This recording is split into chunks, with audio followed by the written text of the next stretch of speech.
भोपाल में मध्य प्रदेश भाजपा प्रदेश अध्यक्ष हेमंत खंडेलवाल ने कांग्रेस प्रत्याशी मीनाक्षी नटराजन का नामांकन निरस्त होने के मामले को लेकर कांग्रेस पर तीखा हमला बोला है। उन्होंने कहा कि निर्वाचन प्रक्रिया के तहत नामांकन पत्र के साथ प्रस्तुत किए जाने वाले फॉर्म 26 में उम्मीदवार को अपने खिलाफ दर्ज सभी प्रकरणों और आवश्यक जानकारियों का उल्लेख करना अनिवार्य होता है। इसी कानून प्रक्रिया और नियमों के आधार पर रिटर्निंग ऑफिसर ने निर्णय लिया है। हेमंत खंडेलवाल ने आरोप लगाया कि कांग्रेस पार्टी के भीतर गंभीर स्तर पर असहमति और अंतर्कलह की स्थिति है, जिसके कारण पार्टी अपने ही नेताओं और विधायकों को साथ लेकर चलने में असफल साबित हो रही है। उन्होंने व्यंग्यात्मक अंदाज में कहा कि यह जानकारी भाजपा तक कैसे पहुंची, इसका जवाब कांग्रेस को स्वयं देना चाहिए, क्योंकि घर का भेदी लंका ढाए वाली कहावत यहां चरितार्थ होती दिखाई दे रही है। भाजपा प्रदेश अध्यक्ष ने कहा कि कांग्रेस को पहले अपने संगठन की स्थिति पर ध्यान देना चाहिए। वहीं प्रधानमंत्री नरेंद्र मोदी के नेतृत्व को लेकर उन्होंने कहा कि भाजपा कार्यकर्ता और नेता देश भर के मंदिरों में पूजा अर्चना कर रहे हैं तथा राष्ट्र की प्रगति, समृद्धि और प्रधानमंत्री नरेंद्र मोदी के दीर्घ एवं सफल नेतृत्व की कामना कर रही है। उन्होंने कहा कि प्रधानमंत्री मोदी के नेतृत्व में देश ने विकास, सुशासन और वैश्विक प्रतिष्ठा के नए आयाम स्थापित किए हैं, जिसके लिए भाजपा कार्यकर्ताओं में विशेष उत्साह का माहौल है।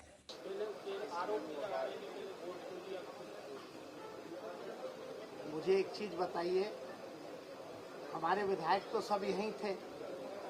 अगर उनकी पार्टी में उनका आपस सामंजस्य नहीं है, विद्रोह है, और उनके आधे विधायक अगर नहीं जा रहे हैं उनके साथ, तो इसमें गलती कांग्रेस की है।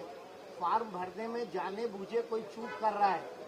जो हमारा जो फॉर्म 26 है, जिसमें जानकारी देनी चाहिए, और ऐसा प्रकरण जिसमें 2 साल से ऊपर की सजा का प्रावधान है, जिसका रिप्लाई भी फाइल हमारी मीनाक्षी नटराजन भी कर चुकी, उसका जिक्र न करना, कोई भी आपराधिक प्रकरण की अगर आप जानकारी नहीं देते तो चुनाव आयोग में चाहे कोई भी चुनाव हो, वो इसलिए रिटर्निंग ऑफिसर की नज़र में गलत रहता है, क्योंकि जो मतदाता है उसको आपके बारे में हर चीज़ पता होनी चाहिए। आप पे कौन सा मामला चल रहा है, क्या चल रहा है, उसकी जानकारी के बाद वो अपना अंदाज लगा के उस प्रक्रिया का करे। आपने उसे छुपाया, एक बड़ी गलती की। छुपाने का काम भी आपने किया। आप ही के लोग आपके साथ नहीं रह रहे, तो इसमें भाजपा क्या करेगी? हमारे पास कागज कहाँ से आ रहे हैं? हम तो तेलंगाना में हमारी सरकार नहीं है, आप ही कागज नहीं लगा रहे, आप ही उपलब्ध करा रहे, आप ही फॉर्म में नहीं भर रहे। तो ये गलती तो कांग्रेस की है। कांग्रेस बताए कि उन्होंने ये चूक क्यों की। आखिर ऐसी कौन सी लड़ाई थी कि इतनी बड़ी अपनी राष्ट्रीय नेता का फॉर्म ही रिजेक्ट करवा दिया? ये भी बात सामने आ रही है कि मीनाक्षी नटराजन के फॉर्म की जो लीक की जानकारी है, त्रुटि की जानकारी, वो कांग्रेस के नेताओं के द्वारा ही वायरल की गई है। अब इस बारे में मैं क्या बोलूं, आपको सब जानकारी है। हमारे पास कहां से आ रही? घर का भेदी लंका ढाए। हमको सारी जानकारी समय समय पे वो ही दे रहे थे। कौन दे रहे थे, मैं किसका नाम क्या बताऊं? 12 साल पूरे हुए आज मोदी जी निर्वाचित प्रधानमंत्री के रूप में सर्वाधिक कार्यकाल हमारे लोकप्रिय प्रधानमंत्री मोदी जी का रहा। उस उपलक्ष्य में आज हमारे सभी नेता अलग अलग मंदिरों में ईश्वर की आराधना करते गए। हमारे मोदी जी पे भगवान का आशीर्वाद है। हम उनसे और ये भगवान के प्रांगण में जाके हमने भगवान से प्रार्थना की कि उन्हें और मजबूती दे और ताकत दे, ताकि वो देश की सेवा कर पाए।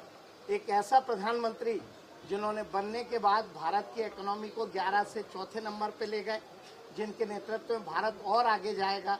चाहे गरीब की छत की बात हो, या गांव में सड़क की बात हो, या किसी के घर में बिजली की बात हो, या उज्ज्वला गैस की बात हो, या किसी परिवार में इलाज के लिए कोई परेशान ना हो, ऐसी सब चीज़ों की चिंता करने वाले यशस्वी प्रधानमंत्री आज सर्वाधिक कार्यकाल निर्वाचित के रूप में उनका रहा। और इसीलिए सभी मंदिरों में जाके हम दुआ मांगा रहे हैं और उम्मीद कर रहे हैं कि भगवान उन्हें और यशस्वी बनाए, उन्हें और ताकत दे, और ये देश उनके नेतृत्व में और आगे बढ़ सके।